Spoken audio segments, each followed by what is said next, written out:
Muy buenos días, me presento, soy la doctora Ana Patricia Muñoz Miranda, soy la responsable estatal de la vigilancia epidemiológica de las enfermedades respiratorias virales en los servicios de salud de Yucatán. ¿Me escuchan de manera adecuada todas las personas que se encuentran en esta sesión? Sí, doctora. Ok, muchas Sí, gracias. doctora. ¿Alcanzan a visualizar la presentación también? Sí, doctora. Ok, perfecto. Bueno, pues vamos a comenzar. Les voy a explicar de una manera breve cuál es el contexto de la situación de la vigilancia epidemiológica específicamente de COVID o de COVID-19 o de SARS-CoV-2 en el estado de Yucatán. Entonces, aquí en este primer gráfico, toda la información que yo les voy a estar presentando es con un corte al día de ayer, al día martes 13 de octubre del 2020. Toda la información que les vamos a estar presentando es específicamente en base o basándonos en lo que es la plataforma oficial de la Dirección General de Epidemiología, que es la plataforma CISVER, que es el Sistema de Vigilancia Epidemiológica de las Enfermedades Respiratorias Virales. Entonces, como podemos ver, vimos que al principio de año se había empezado a lanzar esta alerta de neumonías atípicas, específicamente en China, por un agente viral desconocido. Entonces, a partir de ese momento fue cuando se empezaron a implementar todas las estrategias y actividades de vigilancia epidemiológica para poder hacer una detección oportuna de estos casos en el país y nosotros, por nuestra parte, pues específicamente en el estado. Entonces vemos que a partir de la semana epidemiológica número 10 empieza un ligero repunte de estos casos de enfermedades respiratorias virales. Ustedes pueden observar que a principios de año, específicamente en la semana 1, se alcanza a ver un ligero color azul, una barra azul. ¿Esto a qué se debe? Esto se debe a que el sistema de vigilancia epidemiológica anteriormente veía únicamente la enfermedad de influenza. Cuando se anexa la vigilancia epidemiológica de COVID-19 o de SARS-CoV-2, se fusionan estos dos sistemas de vigilancia epidemiológica que nos da el sistema de enfermedades respiratorias virales. Es por eso que ustedes observan estas ligeras barras azules. Sin embargo, vemos que a partir de la semana 10 empieza a haber un ligero aumento de reporte de estos casos sospechosos que cumplen con definición operacional de enfermedad respiratoria viral. Y para la semana 13 es cuando empezamos nosotros a presentar los primeros casos confirmados de SARS-CoV-2 en el estado.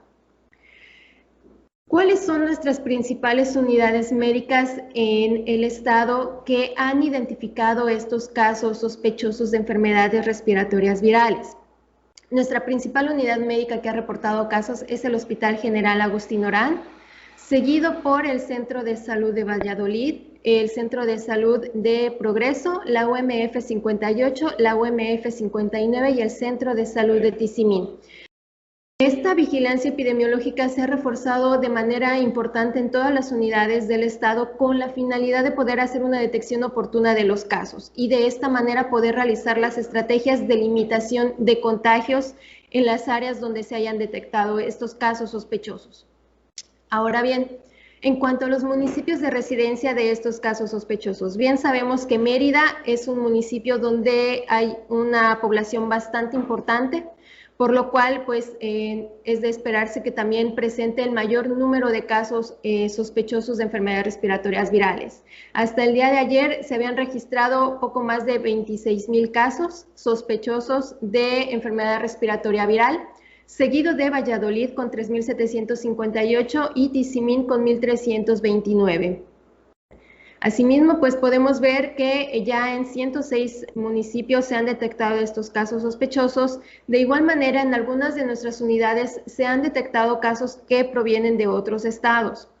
Entonces, también ya tenemos identificados 354 casos foráneos sospechosos y de igual manera hay casos que han sido detectados en otro estado y que tienen una residencia del estado de Yucatán.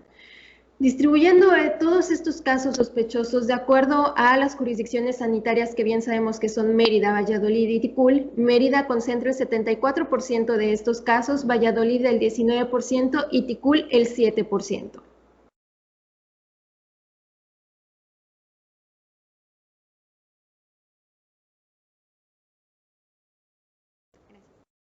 Ahora bien, por jurisdicción sanitaria, ¿cuáles son los principales municipios que han detectado estos casos? Ya habíamos comentado que en la jurisdicción sanitaria número 1, que es Mérida, Mérida es el municipio con el mayor registro de casos, seguido de Canacín y de Progreso. En el caso de la jurisdicción sanitaria número 2, en primer lugar tenemos a Valladolid, seguido de Tizimín, y sigue Chemash. Y en el caso de la jurisdicción sanitaria número 3 tenemos a Ticul, a Tecash y a Peto. Ahora bien, de todos estos casos que nosotros hemos detectado en el sistema de vigilancia epidemiológica, los vamos a clasificar en dos. Aquellos pacientes que son considerados con una enfermedad respiratoria leve, que manejamos ambulatorios, y aquellos casos que ya presentan datos de una infección respiratoria aguda grave, que ya requieren un manejo en hospitalización. Del 100% de estos casos ambulatorios, el 40.68% se han confirmado para COVID-19, mientras que en el caso de los hospitalizados, el 64.62% ha sido confirmado para COVID-19. Ahora bien, ¿cómo se ha estado distribuyendo esta atención de los casos sospechosos por unidad de salud? De acuerdo a las instituciones de salud, la Secretaría de Salud en todo el estado ha registrado el 45.64%, mientras que el IMSS el 42.34%, el ISSSTE el 7.2%, IMSS Bienestar 4.5%, SEDENA y CEMAR con el 0.03%. Esto en el caso de los pacientes ambulatorios, mientras que en el hospitalizado el 39.6% corresponde a la Secretaría de Salud, el 45.5% al IMSS, IMSS Bienestar el 7.1%, ISSSTE 6.3%, las instituciones privadas el 0.4% y SEDENA con el 1%.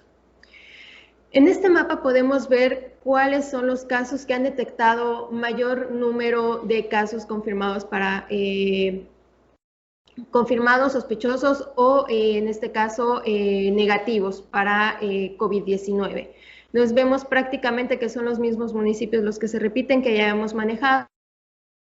Vamos a continuar. En cuanto al diagnóstico final de estas enfermedades respiratorias virales que se han anexado a este sistema de vigilancia epidemiológica, el 44.2% se ha confirmado para SARS-CoV-2.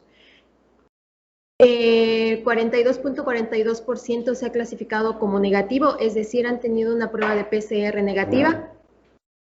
Les había comentado yo en un principio que de primera instancia nuestro sistema de vigilancia epidemiológica se había enfocado en la vigilancia de influenza y que posteriormente se agregó la vigilancia de SARS-CoV-2. Es por eso que apreciamos casos de influenza H1N1 e influenza B, que esos se presentaron a principios de año cuando aún no tenemos registrados casos de COVID-19.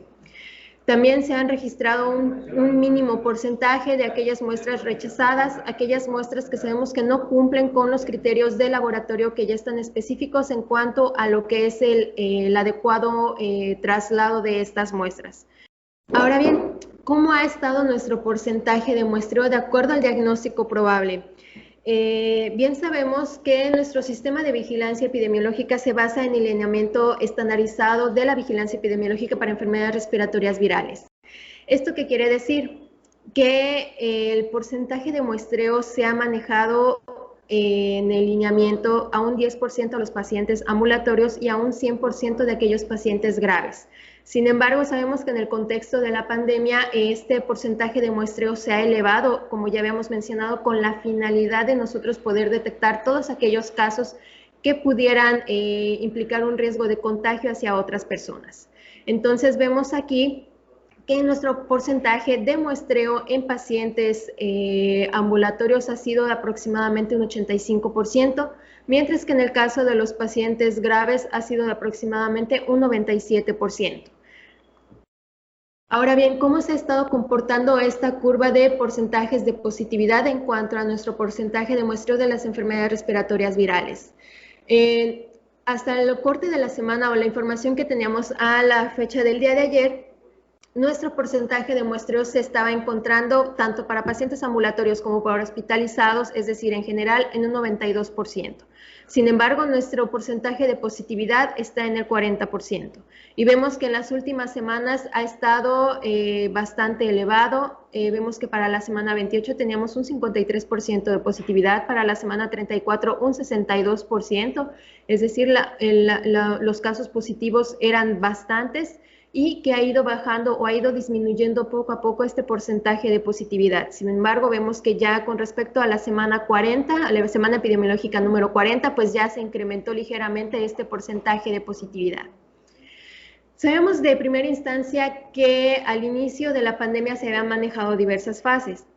La fase comunitaria y finalmente la fase 3, la fase epidémica.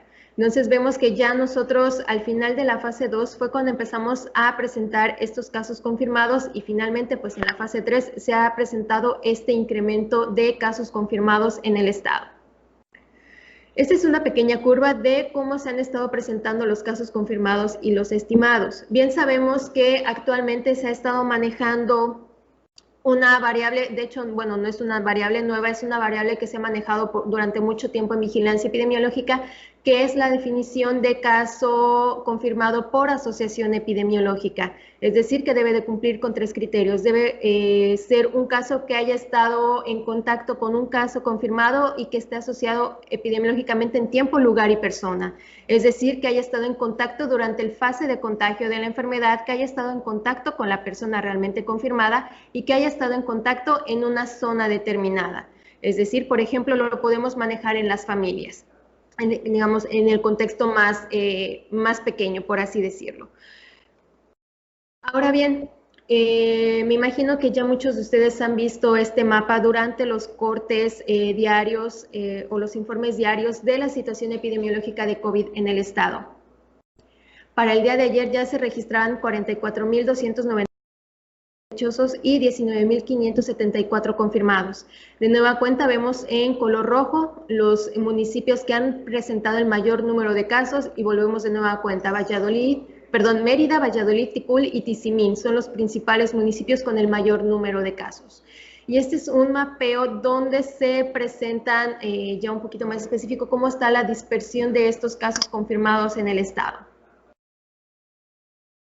Ahora bien, la curva se alcanza a ver muy pequeño, sin embargo, vemos cómo se ha estado presentando los casos confirmados de acuerdo a la fecha de inicio de signos y síntomas de la enfermedad. Sabemos que lo ideal es tomar una muestra en los primeros 5 días en el caso de los pacientes ambulatorios para poder tener una mayor carga viral de estos casos confirmados.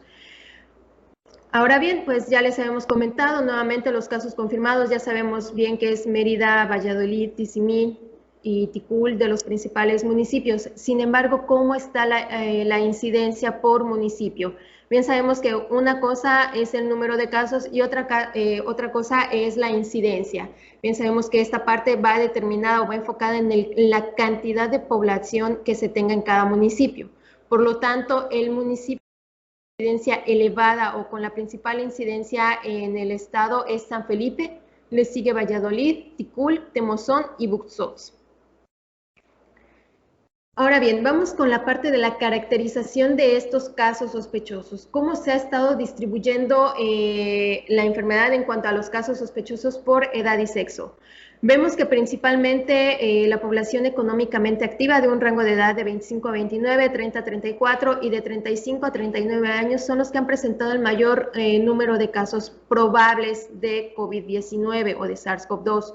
Sin embargo, también vemos ahí un ligero incremento en los mayores de 65 y vemos en color rojo, en las barras de color rojo, cómo han estado presentándose los casos confirmados. Y aquí vemos que el principal grupo de edad con el mayor número de casos confirmados ha sido los mayores de 65 años.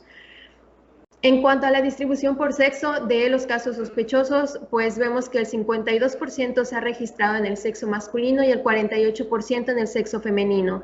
Mientras que en el caso de los confirmados, el 55% se ha registrado en el sexo femenino y el 45% en el sexo femenino. es la misma situación, ya dividido por el sexo femenino del lado izquierdo y del sexo masculino del lado derecho. Y vemos la misma situación. En cuanto a los casos sospechosos, la población económicamente activa es la que presenta el mayor número de casos sospechosos. Sin embargo, en cuanto a casos confirmados, los mayores de 65 son los que presentan el mayor número de casos confirmados.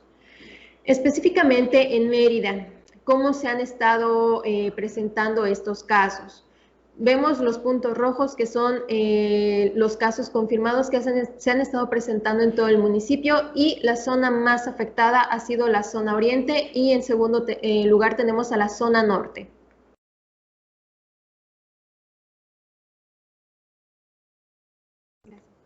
Ahora bien, en cuanto a la ocupación, ya habíamos mencionado que el principal grupo de edad con casos sospechosos es la población económicamente activa. Sin embargo, en cuanto a los casos confirmados, vemos que los que registran una ocupación como empleados tienen el mayor número de casos confirmados, y le sigue la población del hogar. Entonces, aquí vamos enfocados un poquito a la parte tanto de la población que se encuentra laborando y la población que se encuentra en el rango de edad de los mayores de 65 años.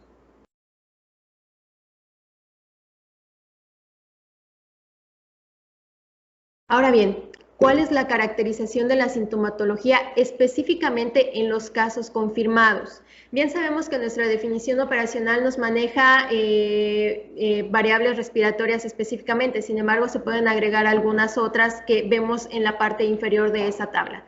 Sin embargo, las principales manifestaciones de síntomas que ha presentado la población que ha sido confirmada para COVID-19 es la fiebre, la tos y la cefalea.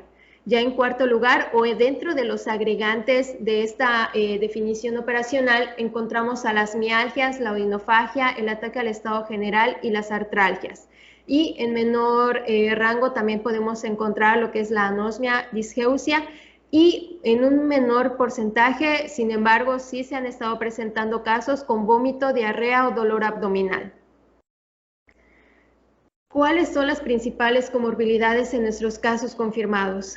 Bien sabemos que Yucatán es una, pues las principales enfermedades que se presentan en esta población en cuanto a enfermedades crónicas, pues es obesidad, hipertensión arterial y diabetes. Entonces, en cuanto a estos casos confirmados, volvemos con las mismas tres comorbilidades.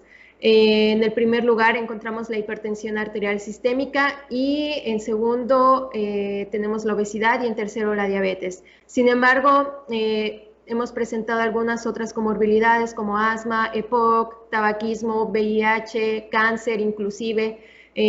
Personas embarazadas, mujeres embarazadas también han salido confirmadas para COVID-19. Entonces, tomando en cuenta este número de población que ha sido confirmada, el 56% registra que no tiene ninguna comorbilidad, mientras que el 44% sí registra alguna de estas comorbilidades que ya mencionamos. Ahora bien, en cuanto al manejo de los casos confirmados, del 100% de estos casos que han sido confirmados, el 79% se ha manejado como ambulatorio, es decir, se han manejado en su domicilio con seguimiento por parte de personal de salud, mientras que el 21% restante se ha manejado como pacientes graves hospitalizados. En cuanto a la distribución por institución de atención de estos casos hospitalizados confirmados, vemos que el IMSS ha registrado el 53% de estos casos, mientras que la Secretaría de Salud el 31%, el ISSSTE el 6%, IMSS Oportunidades 7%, SEDENA 1% e instituciones privadas el 2% del total de estos casos. Ahora bien, ya habíamos comentado también que los mayores de 65 años son los que han presentado el mayor número de casos confirmados. Entonces, ¿cómo es que se han estado presentando la variable de pacientes ambulatorios y hospitalizados por rango de edad? Ya les habíamos comentado que los mayores de 65 son aquellas personas que pues cumplen con un factor de riesgo para complicarse de una manera bastante importante. Por tanto, este tipo de pacientes son los que registran el mayor número de casos hospitalizados. Mientras que en la población económicamente activa, pues la mayor parte de estos se han manejado como pacientes ambulatorios. también de igual manera que conforme va aumentando la edad es como se ha estado presentando el mayor número de casos hospitalizados. Ahora bien, en cuanto a las defunciones, de las 2.395 defunciones que ya hemos registrado en el estado, el 36% pertenece al sexo femenino y el 64% al sexo masculino. Aquí vemos, ya les habíamos comentado que los mayores de 65 son aquellos que más se complican, por tanto, pues son los que registran el mayor número de defunciones. Y obviamente pues se registran 845 en el sexo masculino y 503 en el sexo femenino. Así en los diferentes rangos de edad, por ejemplo, de 30 a 34 con 19 en el masculino y 11 en el femenino. El sexo masculino es aquel que ha estado presentando el mayor número de defunciones en el estado. Sin embargo, ¿cuáles son las principales comorbilidades que han estado presentando estos casos que han fallecido? Volvemos con las mismas de los casos confirmados: hipertensión, diabetes y obesidad. Nuestros pacientes con diabetes, hipertensión y obesidad tienen una alta probabilidad de llegar a fallecer. Es por eso que tenemos que estar fomentando muchísimo la parte de las medidas preventivas para este tipo de población. También tenemos que estar monitoreando de manera constante a este tipo de pacientes para evitar alguna complicación y en caso de requerir atención hospitalaria, que ésta sea lo más pronto posible para evitar pues un desenlace fatal. El 78% de estos pacientes que han fallecido han registrado alguna comorbilidad y el 22% no registran comorbilidad alguna. Ahora bien, ya les habíamos comentado, los mayores de 65 años son los que registran el mayor número de defunciones. Por tanto, las ocupaciones que han registrado el mayor número de defunciones son personas del hogar y pacientes jubilados o pensionados. El principal municipio o el municipio con el mayor número de defunciones registradas en el estado es Mérida, con 1.178, y le sigue Valladolid, Humán, Canacín, Ticul y Progreso. Ahora bien, ¿cómo se han estado registrando estas defunciones por mes? Vemos que en el mes de agosto ha sido el mes en el que más se han registrado estas defunciones con un total de 778. En segundo lugar, pues tenemos al mes de julio con 744 y finalmente en el mes de octubre ya llevamos contabilizadas 85 defunciones. ¿Cómo se han estado comportando las defunciones por semana epidemiológica? Vemos que para la semana epidemiológica número 32 es cuando se registró el mayor número de defunciones con 224. Y en lo que llevamos de la semana 42 ya se han registrado 9 defunciones. Defunciones acumuladas por fecha de defunción. Nosotros manejamos esta parte respecto a que probablemente hayan pacientes que hayan llegado a solicitar atención médica, se tomó una muestra y por las características del paciente, el paciente llega a fallecer antes de poder obtener una muestra positiva o negativa por PCR. Entonces vemos que para el 4 de agosto es cuando se registraron 50 defunciones en el estado. Para el día 11 de octubre ya se contabilizaban 3. Y vemos cómo se ha estado presentando este pico. Para el mes de agosto fue cuando presentamos el mayor número de casos y obviamente registramos el mayor número de defunciones. ¿Cómo se han estado comportando estas defunciones? O más bien, ¿cuál ha sido el promedio de días que ha presentado los pacientes en cuanto a la fecha de inicio de síntomas y la defunción? En promedio se han registrado entre 16 a 30 días que han transcurrido entre lo que es la fecha de inicio de síntomas y la defunción. Este número de días se ha registrado en 726 defunciones, mientras que de 6 a 10 días en 684 defunciones. Sin embargo, el promedio de días que han transcurrido en cuanto a lo que es la fecha de ingreso y la fecha de defunción de los pacientes ha sido principalmente de 6 a 10 días. Sin embargo, se han registrado casos de pacientes que han estado en hospitalización durante más de 30 días. Esto es de una manera breve lo que es el panorama de la vigilancia epidemiológica del Estado. Si alguien tuviera alguna duda, alguna pregunta. Ok, en cuanto al porcentaje de defunciones y de hospitalización. Bien sabemos, no tengo en este momento el porcentaje exacto, sin embargo, podríamos nosotros asegurar que es más del 90% de las defunciones que se han registrado en un servicio de hospitalización y realmente es mínimo el caso de de pacientes que han fallecido en su domicilio. Sobre todo se han dado defunciones en su domicilio el problema de traslado de los pacientes, ya sea que el paciente no quiere acudir a una unidad médica a recibir una atención hospitalaria, o bien que el paciente haya solicitado una alta voluntaria. Sin embargo, por lo regular, el mayor número de pacientes que han fallecido han tenido una atención hospitalaria, y las únicas que hemos registrado que han sido en el domicilio han sido por situaciones en las que el paciente no decide acudir a una unidad médica, o bien el paciente decidió solicitar su alta voluntaria de la atención hospitalaria.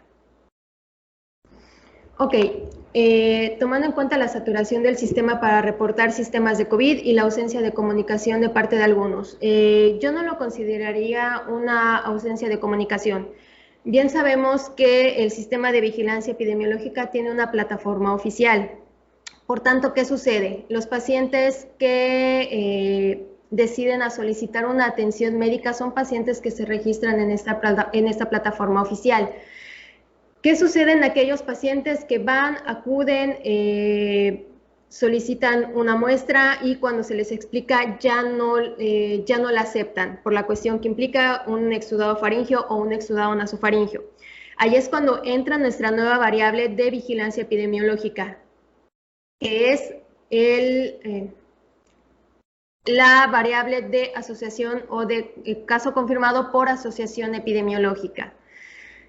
Si el paciente refiere haber estado en contacto con un caso confirmado y que este paciente o este caso confirmado realmente tenga una prueba por PCR positiva, nosotros aseguramos esta situación del tiempo, lugar y persona. Es decir, yo no puedo asociar epidemiológicamente un caso a un paciente que tuvo el cuadro de COVID o de SARS-CoV-2 hace un mes, porque bien sabemos que el periodo de contagio es durante los primeros 7 días de la enfermedad, sobre todo cuando están los datos respiratorios.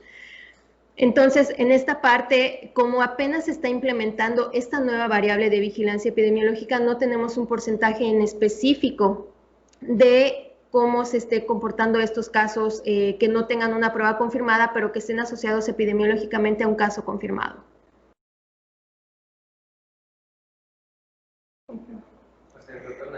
Sí, ¿cómo comparar los datos con Campeche? Pues realmente, doctor, no tenemos la forma de comparar los datos con Campeche, a excepción de la información que se maneja por parte de nivel nacional. ¿Qué sucede aquí? Cada estado maneja su propia plataforma y obviamente cada quien maneja sus datos. Sin embargo, sabemos que actualmente, en cuanto al porcentaje de asintomáticos, ese dato en cuanto a asintomáticos no contamos con la información, por lo que comentaba de que cada estado maneja su propia base de datos en cuanto a este tipo de pacientes.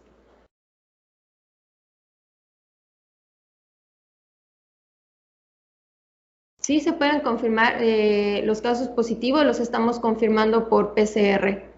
Y de manera reciente, que fue cuando se implementó esta nueva variable de vigilancia epidemiológica de caso confirmado por asociación epidemiológica. En cuanto al porcentaje de pacientes que han registrado la pérdida del gusto y el olfato, realmente es un porcentaje mínimo. Estas variables se implementaron en el Sistema Nacional de Vigilancia Epidemiológica prácticamente hace unos meses. No estamos contabilizando los primeros casos que registraron en el estado porque no contábamos con esta variable. Sin embargo, el caso de estos pacientes ha sido realmente mínimo. Bueno, pues les agradezco muchísimo la invitación. Espero que haya sido provechosa esta plática en cuanto a lo que es el panorama epidemiológico de los casos confirmados y obviamente sospechosos de COVID-19 en el estado de Yucatán. Muchas gracias.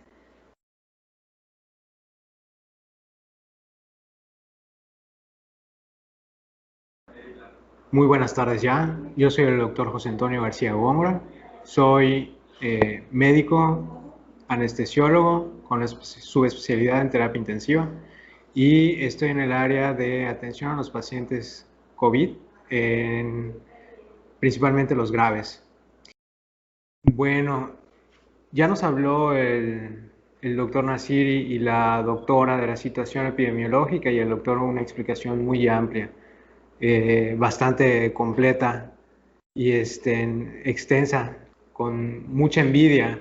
Entonces, me gustaría ser breve con ustedes y más que nada tratar de asentar esos conocimientos previos que nosotros tenemos en cuanto a lo que nosotros estamos o tenemos la oportunidad de ofrecer en el Hospital Dr. Agustín Orán. Vamos a describir un poquito la población, pero ya no la población general, sino aquella población que tiene algún tipo de fracaso terapéutico, en específico los de la mortalidad. Vamos a tratar de desmenuzar un poquitito las causas que llevan a este tipo de situaciones y pues los principales factores asociados y qué podemos mejorar, que es una de las cosas que nos gustaría, porque el desarrollo de el brote del COVID se distribuyó como una pandemia muy rápida y se podría decir que ya teníamos cierto conocimiento previo con respecto a otros virus, pero tendríamos que adaptarnos y conocer nuevamente este enemigo. Entonces, si bien como dijo la doctora, hay que acentuar esto específicamente en nuestra población, porque la diabetes, la hipertensión y hay otras enfermedades, sobre todo las cardiovasculares y sobre todo las relacionadas al síndrome metabólico, que nos dan un estado proinflamatorio per se, además del estado de inflamación y la tormenta de citoquinas que nos produce el COVID.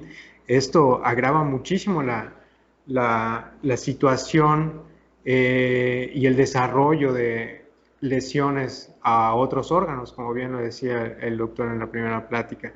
Entonces, aparte de lo que ya logramos conocer, todavía no conocemos totalmente la fisiopatología del COVID-19 y mucho menos un tratamiento específico para poder disminuir la virulencia o infectocontagiosidad del SARS-CoV-2.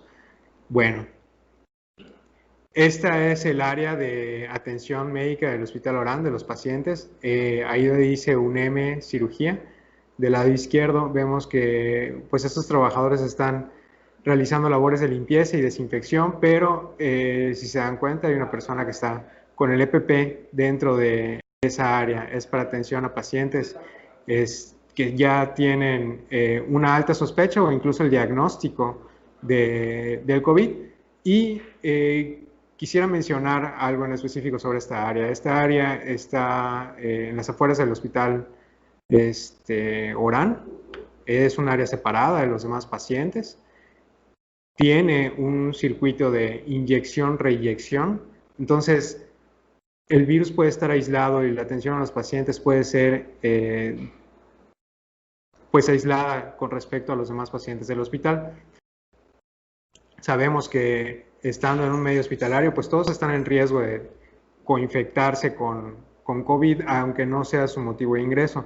Bueno, esto ha sucedido y para tratar de minimizar el impacto que esto pudiera causar en los demás pacientes del hospital, también se pueden trasladar a esta área directamente. Y mencionando que los pacientes que son, o el número de camas que nosotros podemos atender en esta área es alrededor de 30 y todas tienen tomas de oxígeno, succión, como si fuera a haber 30 intubados.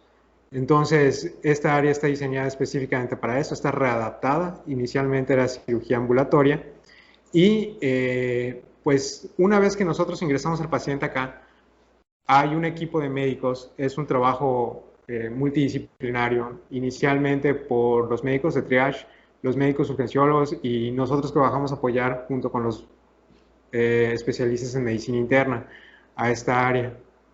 Y parte de lo que nosotros iniciamos en este sitio era que teníamos que tener nuestro propio protocolo de atención, ajustando los tratamientos que se venían mencionando, así como lo decía el doctor Nassiri.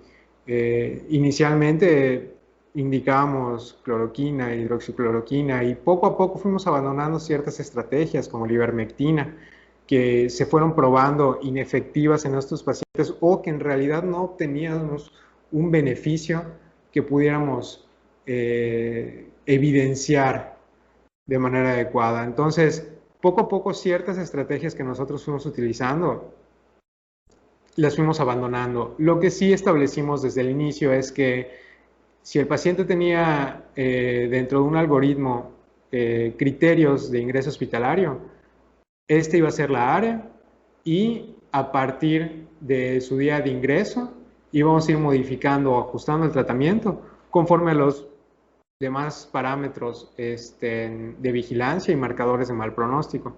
Pero eso sí, en base a lo que nosotros valorábamos que el paciente estaba presentando en ese momento. Y cabe mencionar que el Hospital Orán, al ser un hospital general, es de referencia de muchos otros hospitales y clínicas del estado. Entonces, nosotros recibimos ya pacientes muchas veces tratados y no son de primera línea. Entonces, a veces tenemos que ajustar el mismo tratamiento que tenían previamente o incluso continuar un tratamiento que se había iniciado en otro centro hospitalario, dígase actualmente, en lugares como el siglo XXI o el IMSS, que nos referían pacientes. Y este era uno de los protocolos que inicialmente se había platicado y se había manejado mucho, con mucha bibliografía, y es el protocolo de oxígeno suplementario en el paciente cooperador en una posición prono. Entonces, nosotros ya lo conocemos, era de aproximadamente 30 minutos a 2 horas, el paciente lo toleraba y teníamos que lograr por lo menos que con un flujo de oxígeno de 5 a 10 litros el paciente estuviera saturando por encima del 92%. Después vimos que había ciertas cosas que podíamos modificar en cuanto a esto. Una de esas era ofrecerle oxígeno ya no solo por una mascarilla con flujo de 5 a 10 litros, sino tal vez un apoyo con no invasiva, un apoyo con puntas de alto flujo e incluso mascarillas con un reservorio para tratar de ofrecer un mayor porcentaje de FiO2. Y esto lo menciono porque recientemente se ha visto que esta terapia no nos ha ayudado en el tratamiento o en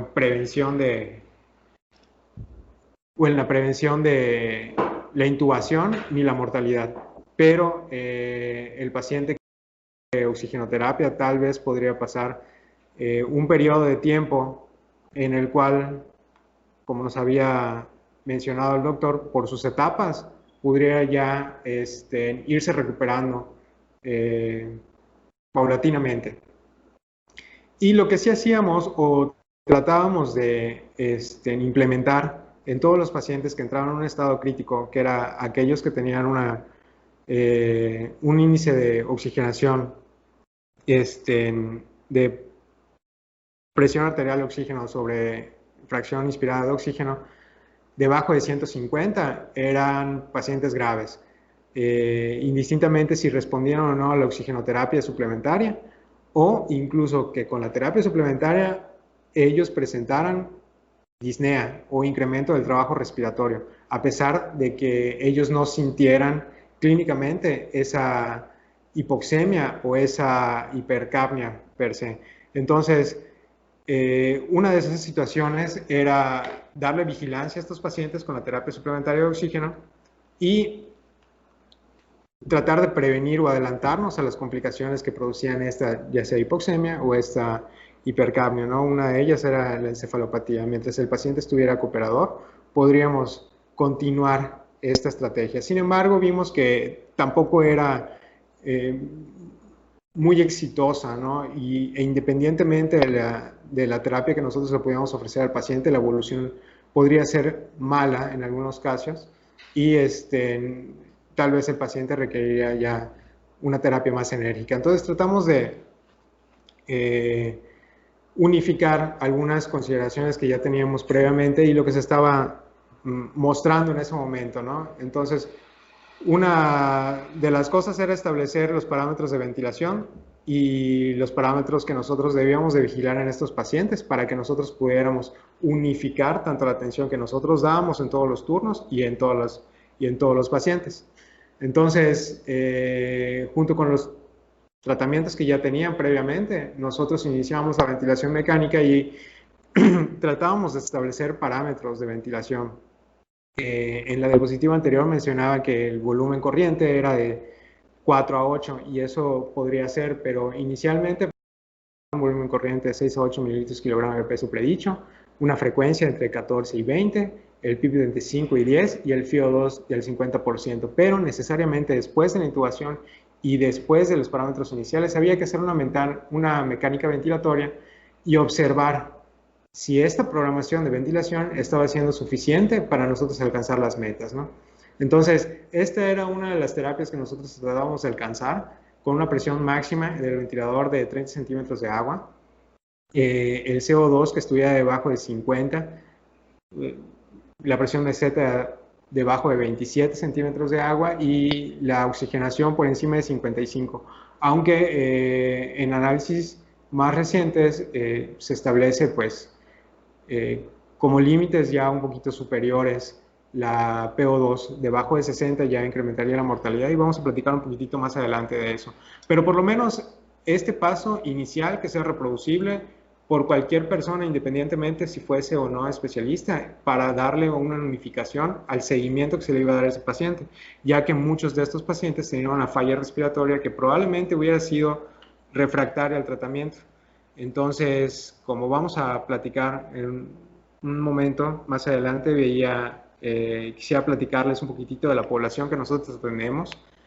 Y con respecto a algunas preguntas que vi por ahí, las consultas desde el inicio de la pandemia hasta el último día de septiembre fueron aproximadamente 4.463.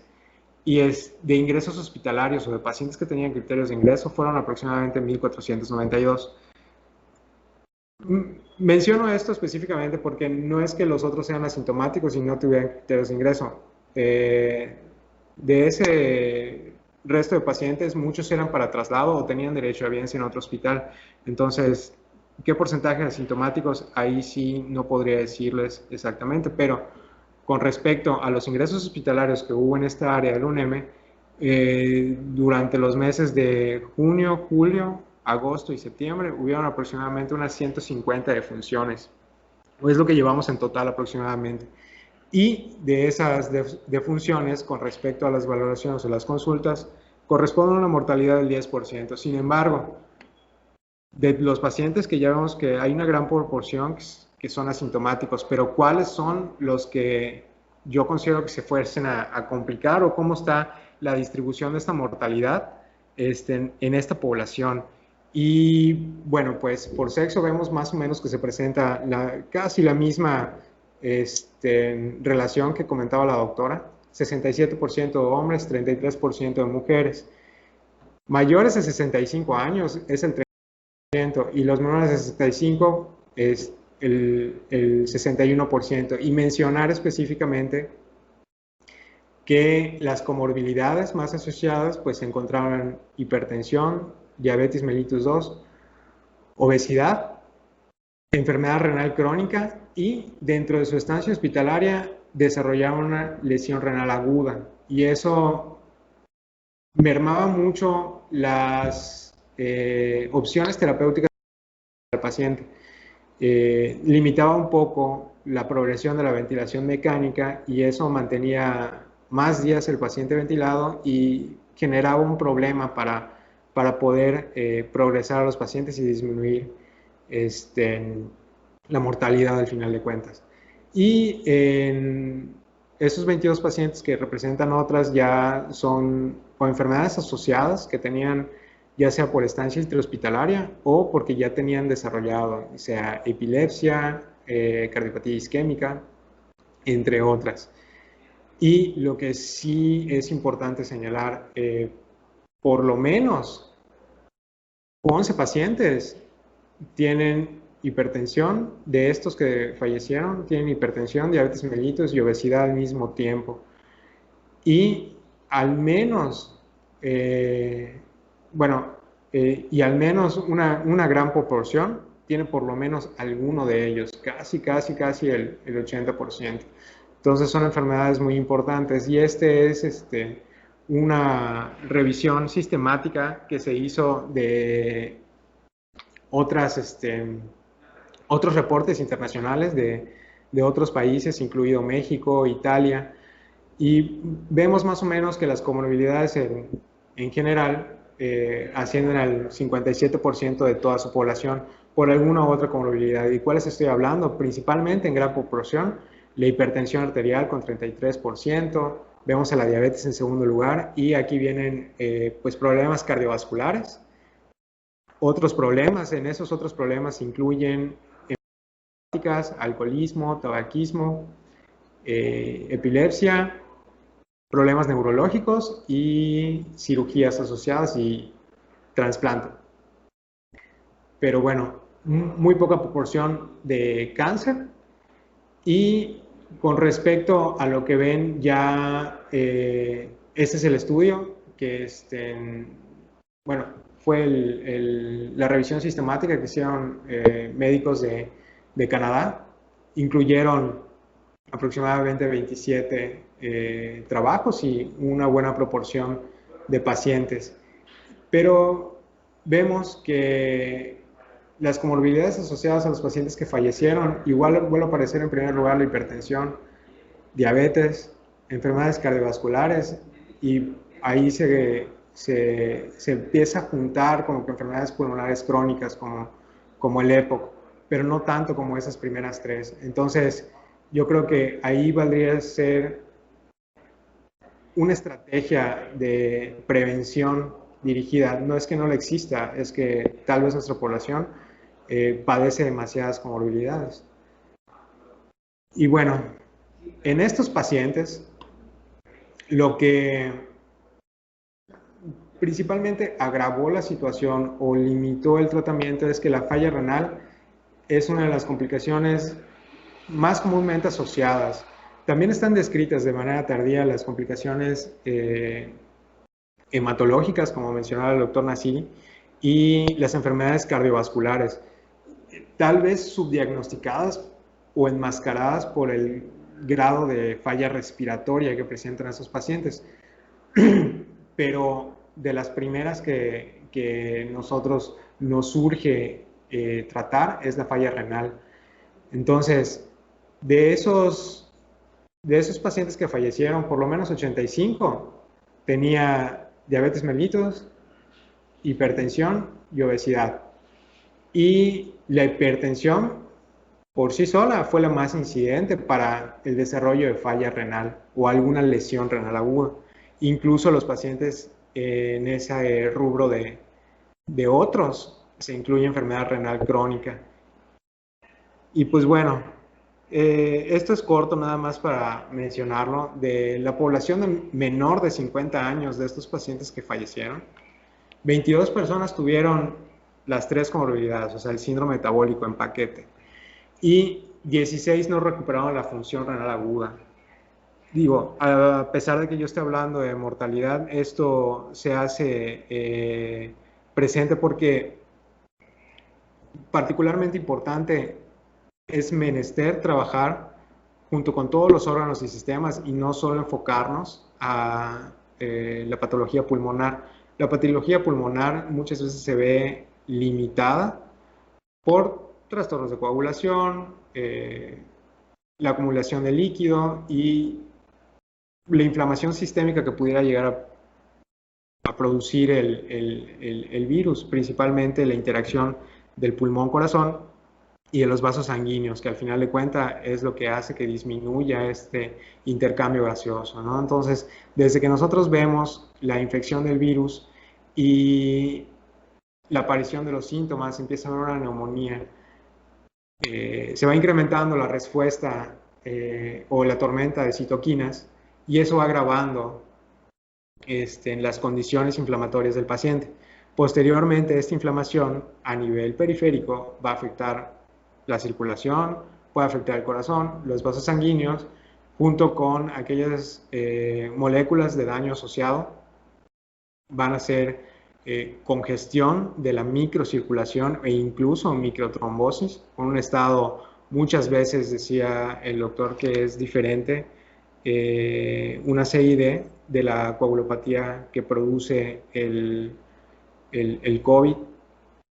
Sin embargo, creo que el paciente muchas veces no solo tiene COVID, tiene otras enfermedades asociadas, puede estar sobreinfectado de manera bacteriana y eso también sí pudiera producir una coagulopatía, tal vez una CID asociada a sepsis. Entonces, veríamos superpuestas las dos patologías. Eso agrava mucho el impacto de los órganos y sistemas con miocardiopatías, falla renal bien establecida y eso hace que aumente la sobrecarga de volumen que pueda manejar el pulmón.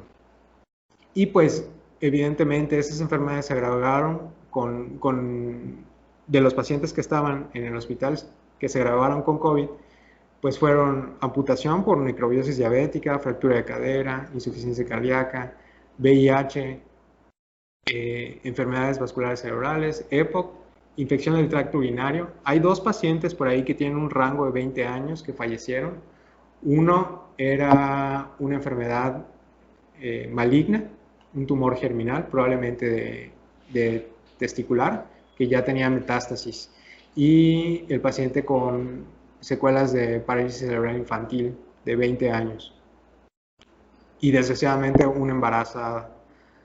Bueno, así hincapié en lo de las estrategias que inicialmente estábamos implementando, porque al principio había mucha información, no tenía grandes cantidades de estudios y más que nada eran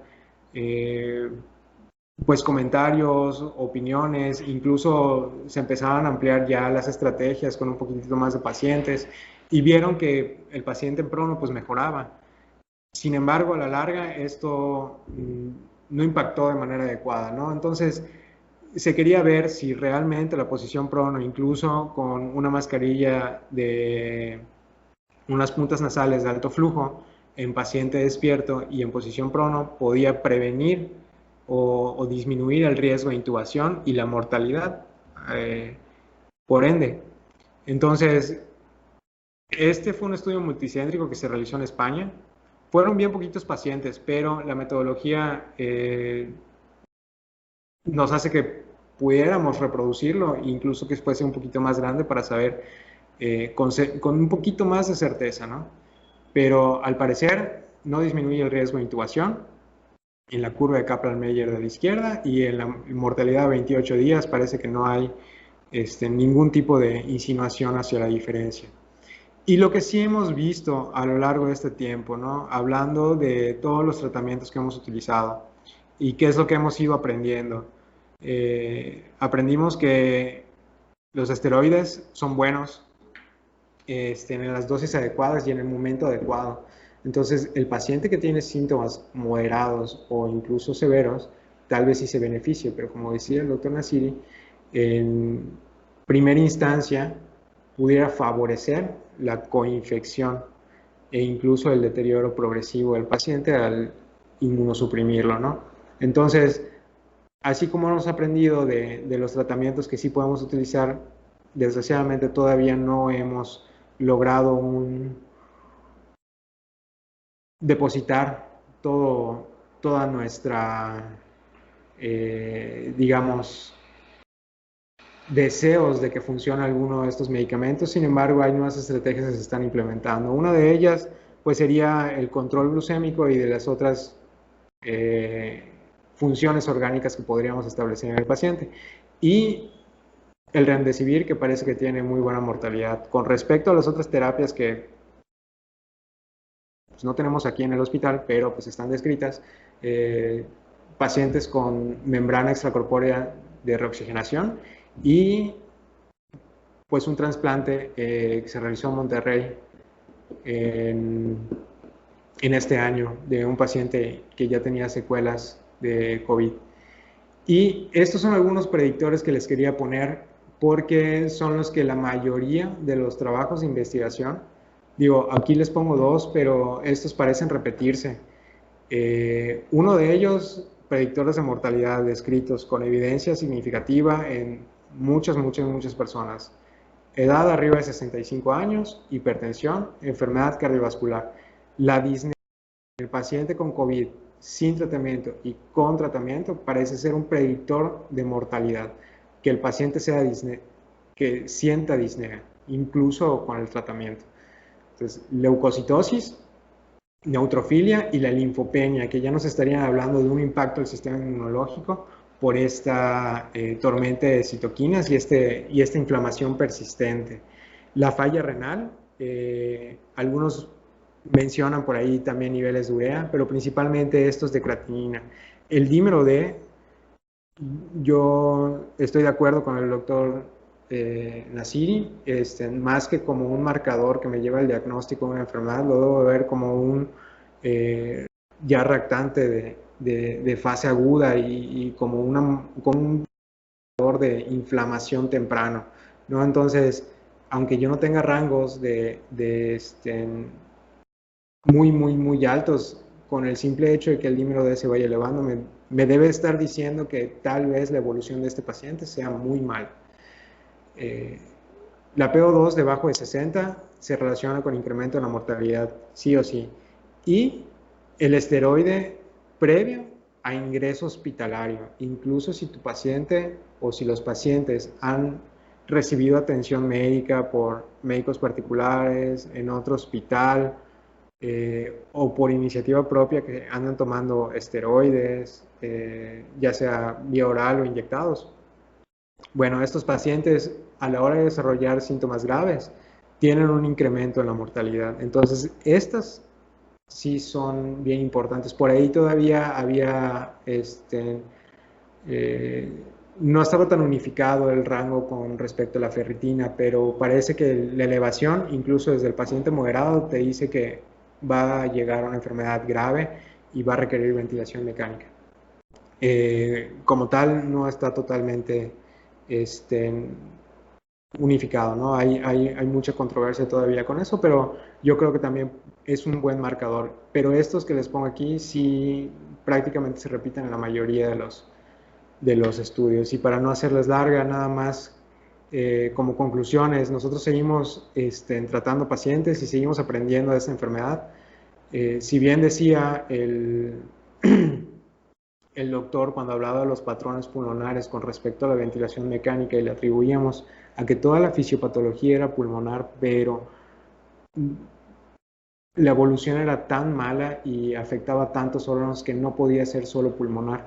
Entonces, eso lo fuimos modificando, lo fuimos aprendiendo, y sí hay que saber que cuando un paciente es entubado, tiene un riesgo muy alto de fallecer, sobre todo en nuestra población. Pues ahora lo que podemos garantizar es continuar medidas extremas de higiene, sobre todo en el personal de salud, que somos los que más en contacto estamos. Nuestra población, al menos en la que estoy tratando en el ORAN, muy pocos han sido liberados de la ventilación mecánica, multifactorialmente, que yo no podía atribuirle a la constancia de todos estos tratamientos que hemos platicado y que han descrito mis compañeros previamente, pero que al final de cuentas, afortunadamente, se liberaron de la ventilación mecánica y pudiera decir que tienen secuelas menores del COVID. Y pues eso sí es muy evidente, las comorbilidades descritas ensombrecen el pronóstico de cualquier paciente que se infecte con COVID a corto plazo. Entonces es menester ya cambiar nuestros hábitos alimenticios y pues muchísimas gracias. Si quisieran agregar algún comentario, alguna pregunta en específico. Sí, inicialmente, doctor, fíjese que, vaya, no sabíamos, habían algunos reportes que decían el potencial beneficio de utilizar el oseltamivir y parecía, bueno, al menos no como nosotros. Tendría que haber características que sean compatibles, tal vez para que yo sospechara que pudiese ser una influenza. No solo los infiltrados, tenía que haber pues ya un cuadro clínico muchísimo más compatible con influenza para que yo lo pudiera considerar. Sí lo consideramos de manera inicial.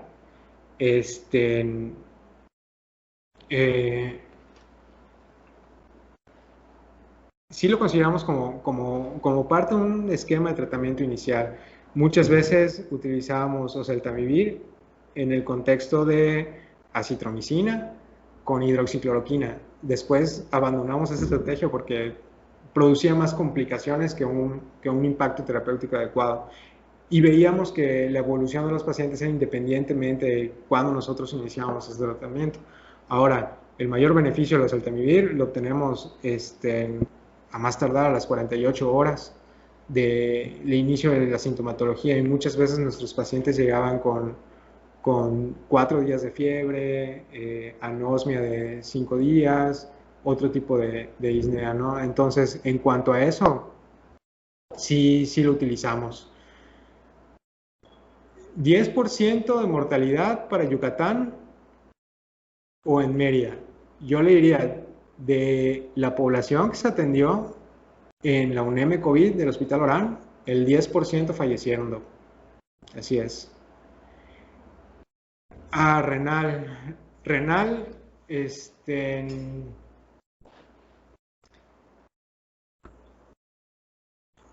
nosotros, desgraciadamente, para las enfermedades renales y para estas comorbilidades no tenemos la determinación de interleucina 6. Nos guiamos mucho de el dímero D, ferritina, y en algunos pacientes que consideramos BNP y enzimas cardíacas, tanto troponina como CPK. Sí tratamos de individualizar, porque los pacientes tienen cierto tratamiento, muchas veces infusiones prolongadas con propofol. Son pacientes que tienen otro tipo de comorbilidades, a lo mejor un accidente, un TCE, y todo esto no le podría decir que se presenta muy frecuentemente, porque tengo una información, digamos, muy dispersa. Entonces, no solo, digamos, que esta mortalidad que nosotros estamos viendo en estos pacientes no son solo pacientes que tienen falla respiratoria por COVID. Son pacientes que tienen una infección de vías urinarias y en el contexto del COVID se agravó su enfermedad. Son pacientes que tienen insuficiencia cardíaca y adquirieron COVID. Son pacientes que tuvieron una fractura, fueron operados y les dio COVID en el transcurso de su atención médica. Entonces, bueno, poderle homogeneizar, si nos sirve mucho los biomarcadores como tal, hay que contextualizarlos al paciente e individualizarlos.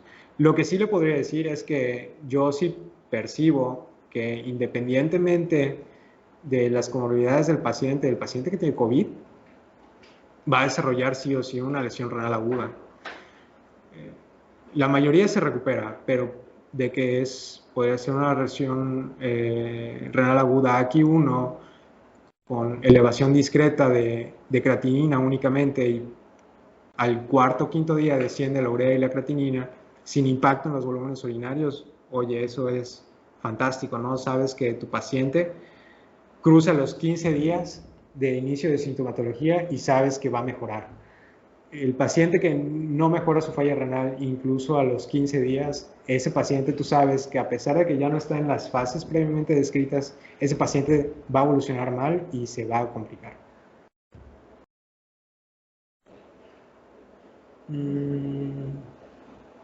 Fisioterapia respiratoria para pacientes COVID y la incidencia de complicaciones. Mira, yo soy a favor de terapia respiratoria. Protocolos estandarizados y bien establecidos, yo creo que todavía se están desarrollando, se pueden mejorar, y yo creo que el mejor impacto de la rehabilitación o la fisioterapia es individualizar al paciente, pero con un monitoreo estricto. Entonces, muchas veces estos pacientes llegan a tener una disminución de la capacidad funcional residual, no se ha medido muy bien, y hay pocos pacientes que nada más tienen una disnea ya de grandes esfuerzos o de medianos esfuerzos. Pero hay que individualizarlos en este sentido. Podría ser por problemas de la capacidad funcional residual, o ya un poquito más circulatorios, un poco de sarcopenia por la cantidad de citoquinas. Pero sí, yo estoy a favor de la terapia, de la fisioterapia. Hay que individualizarlo, todavía no sabemos hacerlo bien. Yo creo que podríamos mejorar un poquitito más.